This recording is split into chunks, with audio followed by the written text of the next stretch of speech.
In the land of endless bad movies, it is nice for a person to discover something as awesome as MobLand. I spend a lot of time criticizing cinema, but the truth is that I believe storytelling on screen has simply shifted from movies to TV shows.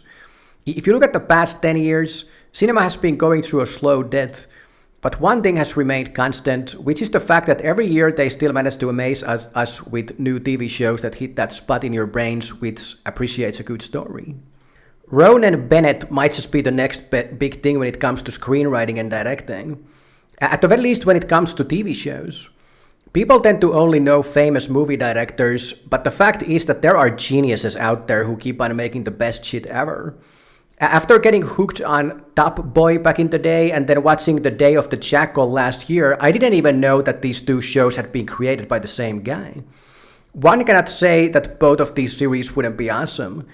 Maybe they are not the best TV shows of all time, but one cannot deny the fact that there is a high level of storytelling and directing happening in these shows. At first, I thought MobLand was created by Guy Ritchie, the guy who is known for his sarcastic and clever British crime movies.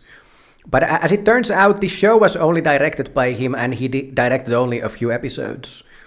The creator of the show is actually a guy called Ronan Bennett, who after a quick check on IMDb turned out to be my secret personal messiah, having already delivered awesome viewing experiences for me without me even knowing about it. These are the kind of guys that you find behind awesome TV shows. They are the silent and unassuming geniuses who are humbly keeping the boat of storytelling on screen afloat, without getting recognition for what they do. Ronan Bennett created this show and wrote 4 episodes.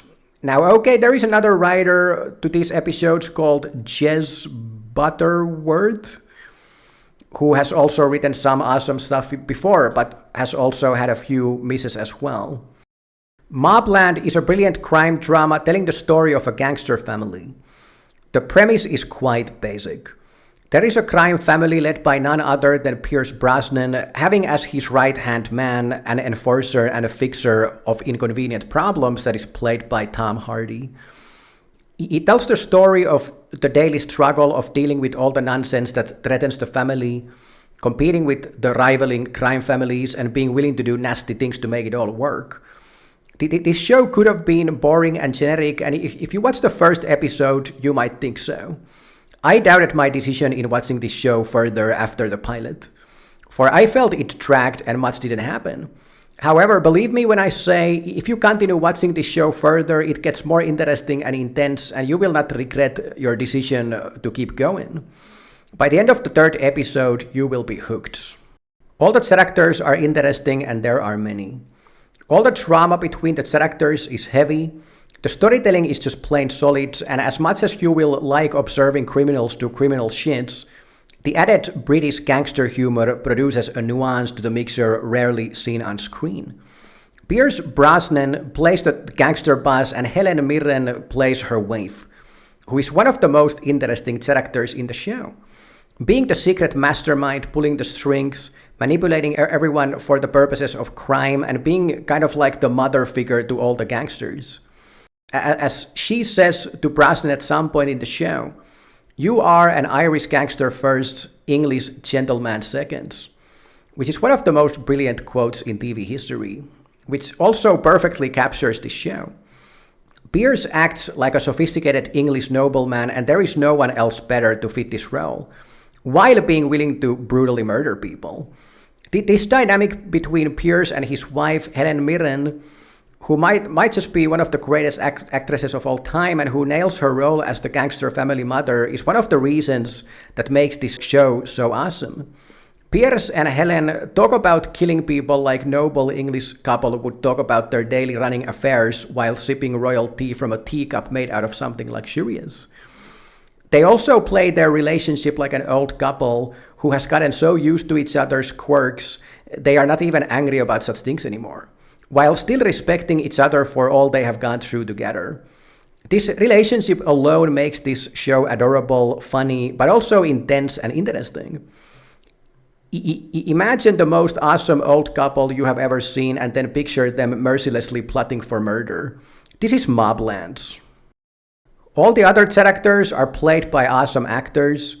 The king from House of the Dragon, Paddy Considine, who is probably one of the most underrated actors out there, plays one of the many kids of Pierce Brosnan. He plays the slightly frustrated father with deep history well, while being pissed about all the nonsense that the gangster life brings to his day.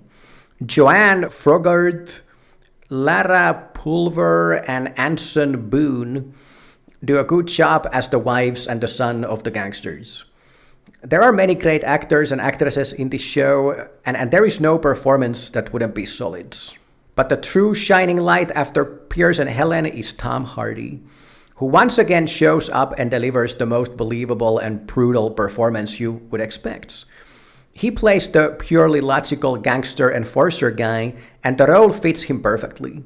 His character does not have emotions, but what makes him interesting is the fact that while he is capable for immense violence, he likes to solve problems in other ways if possible. His character is polite to the police and tactful around other gangsters. He also has an ounce of that English gentleman in him, which also makes it kind of funny and interesting. Although he's clearly more brutish than his master. The show is filled with this kind of British mentality of being tactful and courteous even in potentially violent circumstances. This show would be good even if it was just for the criminal activity, the heavy drama, and interesting character developments.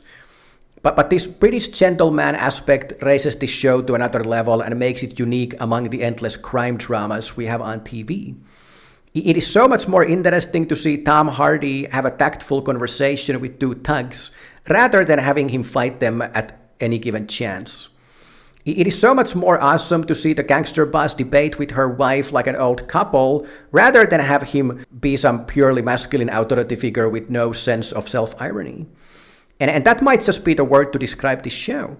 It's almost like the characters kind of know how insane the circumstances are they find themselves in, and while they might not directly joke about it, they go about it in the British way through subtle sarcasm. When it comes to the kind of basics of a gangster show, these episodes deliver in spades. You get all the plotting and scheming you might hope from a series like this. There are different kinds of factions and characters in play who all have their own position and are all trying to make the best of it. People are getting outwitted, murdered, and confronted. There is drama, violence, and tears. Everything you would ever want from a show like this. As an ending note, I just want to say how happy I am that a show like this was made. Thank you for Ronan Bennett and the other guys making it. I am already waiting for the next season.